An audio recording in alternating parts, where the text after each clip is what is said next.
Comment on fait pour investir sur le long terme, pour faire des plans thermonucléaires? Comment on fait pour faire de la planification si on collecte... Privé, financement privé, et tu verras qu'il y a des gens qui iront. Tous les fonds de pension. Donc Évidemment. Si financement... vous donnez du 3%... Donc un fonds de pension saoudien qui vient investir en France sur notre appareil énergétique. Il y a un truc très simple. Pourquoi pas? Il y a un truc très simple. Qu'est-ce que vous avez contre? Vous préférez que ce soit le gouvernement français qui le fasse et qu'il fasse n'importe quoi avec? Mais regardez ce qu'ils ont fait avec EDF. Regarde tu prends le cas d'un gars... EDF, c'est facile. C'est facile. S'ils faisaient pas ça, c'était la révolution dans les rues.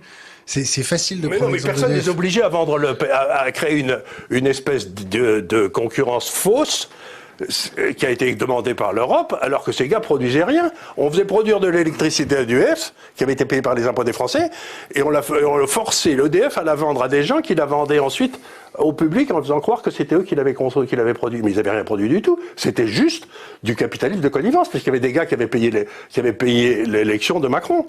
Et qu'il fallait bien leur envoyer quelques saucisses. C'est peut-être de la supputation aussi, non? Bon, je sais pas, le sens de Macron... C'est pas très supputé. C'est pas très supputé. C'est pas très supputé, à mon avis. Il y a quelque chose que tu peux faire si tu veux faire Question de la... Internet. Attends. Que pense-t-il du concept d'impôt négatif de Milton Friedman? Ça, c'est très malin. Ça, je peux l'expliquer, c'est extraordinairement malin. Je me tais, ok, tu veux pas m'entendre. C'est pas grave. T'inquiète. Non, Vas-y, Charles, il n'y a rien de mieux. C'est un concept. Vous avez un gars, mettons que le SMIC soit à 1200, allez, hein. Il est à 200. Malheureusement, le gars, vous l'embauchez, il vous produit au mieux 600 de valeur. Hein. Donc, vous n'allez pas l'embaucher. Alors, ce que dit Milton Friedman, si vous l'embauchez, vous le payez 600, ce qu'il produit comme valeur, vous le formez, et l'État vous paye la différence entre 600 et 1200. Le principe de l'apprenti ou du stagiaire, c'est ça? L'apprenti ou du stagiaire, mais l'État paye la différence entre ce qui vous coûte... C'est qui l'État? C'est les impôts négatifs. C'est l'État. Non, c'est l'État, c'est les impôts. Ça sert à quelque chose alors? Ah, mais j'ai jamais dit que l'État est absolument nécessaire. C'est un mal nécessaire. N'oubliez pas, l'État, dans son rôle régalien, c'est absolument indispensable. Hein. Parce que si vous voulez une société sans État, vous allez en Sicile et ça marche pas terrible. Hein. Il n'y a pas de droit de propriété, il n'y a rien. Donc, si vous voulez, en principe, ce qu'il faut, c'est qu'on n'ait pas un État qui capture la richesse sans avoir aucune raison. Donc, bon, ça, si vous voulez, on pourra parler. Mais ça, c'est autre chose. Mais donc, l'impôt négatif, l'État paye la différence entre les 600 et les 1200. Puis l'année prochaine, le gars vaut à peu près 900, donc il ne paie plus que 300. L'État, puis ensuite quand il vaut 1200, l'État cesse de payer, puis quand il vaut 1600, s'il n'est pas à 1200, si le type le maintient à 1200, à ce moment-là, c'est lui qui se barre pour aller dans le marché et se faire payer 1600. Donc c'est une façon d'amener les gens qui n'ont pas la rentabilité de leur travail suffisante, de les amener à un endroit, et si le type n'est pas capable de rester à 600, eh ben, au moins il n'est pas déshonoré parce qu'il ne travaille pas. Il est là, il touche ses 1200, et il fait un boulot, il va au bureau, il rencontre des gens, il va à l'usine, il rencontre des gens. Donc c'est une façon de faire rentrer les gens sans cette espèce de... voilà, c'est les idées qu'a eu Milton Friedman, le chèque éducation, c'est absolument génial, l'impôt négatif, c'est absolument génial. Il y a pas par exemple, le bitcoin, c'est une idée de Milton Friedman. Les gens ne le savent pas. Olivier, parce qu'Olivier parle pas beaucoup. J'aimerais bien avoir un peu cette douce voix dans mon oreille. Il est fâché. Non. Il n'est pas fâché parce que quand il est fâché, il n'a pas cette tête-là. Ouais, tu me posais la question tout à l'heure de comment investir, et je te répondais le privé. Il y a des choses, par exemple, où là, pour le coup, tu verrais une autre façon de financer. Le gars qui vend son entreprise, ou même cette histoire d'héritage, tu sais ce que tu fais? Tu dis, bon voilà, si vous réinvestissez dans une entreprise, mais vraiment une entreprise, pas des fonds à la con, etc.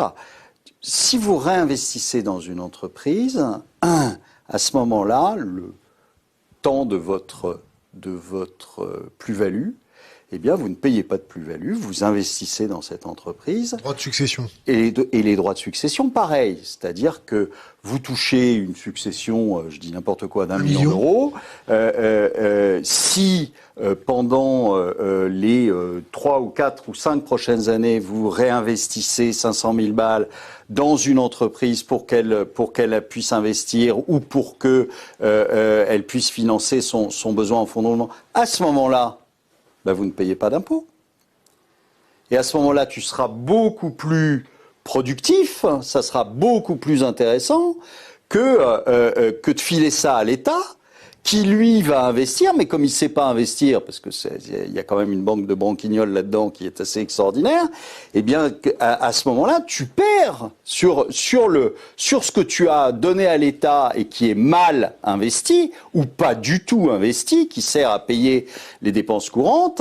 Eh bien, tu n'as absolument aucun retour. Là, tu aurais quelque chose d'intéressant. Et là, il y a des millions.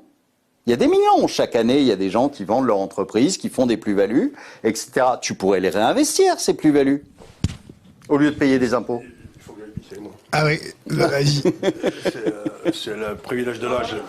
Attention, Attention. Le micro, Le micro. par terre, je vais m'en occuper. Non, Oui, impeccable. pas Charles, tu sais où c'est? Mais il faut éteindre parce que sinon les gens vont m'entendre pisser, c'est pas une T'inquiète pas, on a un ingénieur du son, Charles. Non, je déconne pas, tu sais où c'est, Charles? Oui. Impeccable. Bon, donc, on va en profiter pour pouvoir parler avec Olivier. T'étais en train de dire quoi avant que notre aïeux... Là, sur l'investissement, c'est-à-dire que on sait très bien que l'investissement de l'État, c'est pas de l'investissement, c'est l'État, ses dépenses, la grande majorité de ses dépenses, c'est de payer les charges courantes. Donc il n'y a pas d'investissement.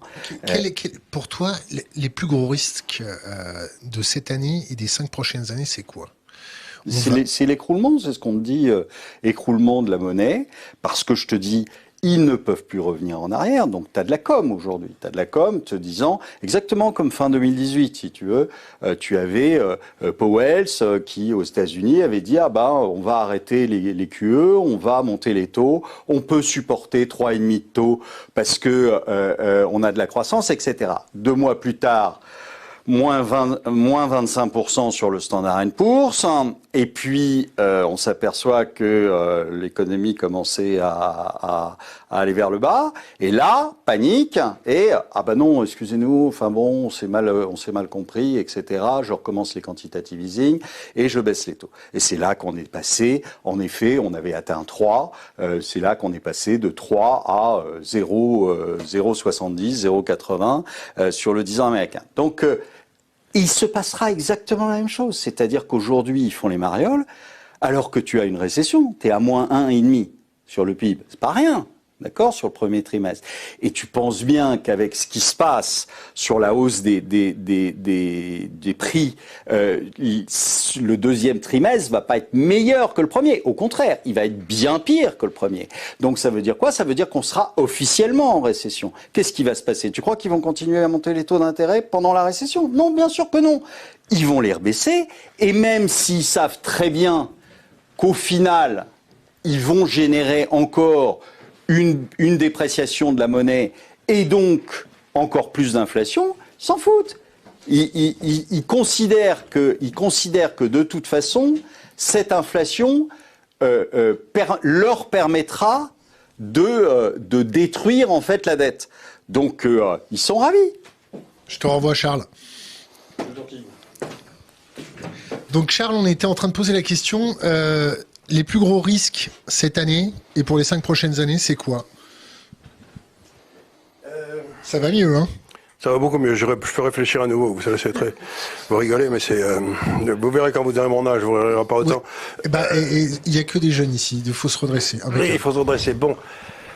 Je vais vous dire quel est le risque.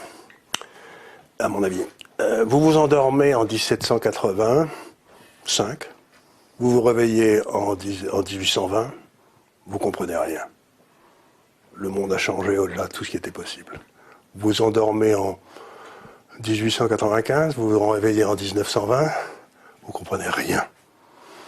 Vous vous endormez en 1995, allez, vous réveillez vers 2020, vous comprenez rien. L'Union soviétique a disparu, La Chine est devenue la première puissance mondiale, bref, vous comprenez rien. La durée de vie des institutions humaines, c'est à peu près 70 ans. Et on est en train d'arriver à la fin d'un cycle, et il y a quelque chose qui est derrière. Et moi, je crois que ce qui va s'écrouler, c'est la social-démocratie européenne, qui était une fausse idée, dès le départ. Et donc, toute cette espèce de construction. Aujourd'hui, par exemple, je crois que le PIB de la France, c'est 1% du PIB mondial, et les dépenses sociales de la France, c'est 9% des dépenses sociales. Ça va être compliqué, il y a beaucoup de gens qui vivent grâce à ça. Et il y avait plein de gens qui vivaient grâce à la royauté, plein de gens qui vivaient dans l'Empire russe, ou dans l'Empire tchèque, l'Empire austro-hongrois, etc. Je n'ai pas dit que c'était bien. Il faut encore faire une différence entre ce que vous souhaitez et ce qui va arriver. Ce que je dis aux gens, c'est qu'il va y avoir une prime extraordinaire à la flexibilité dans les années qui viennent, comme de 1895 à 1920. Si vous restiez dans le même coin, vous étiez mal paré. Donc, les structures que vous croyez pérennes ne le sont pas, elles vont disparaître.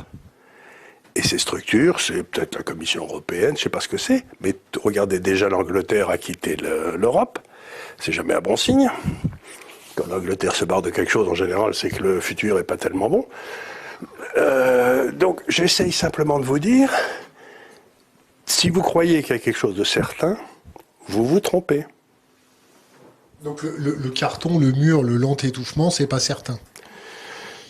Si, ça se produira, mais je ne sais pas quelles en seront les conséquences. Et les conséquences sont peut-être pas les mêmes pour l'Italie et pour la France, pour l'Allemagne et pour l'Angleterre, etc. Chacun des pays réagira avec son génie propre.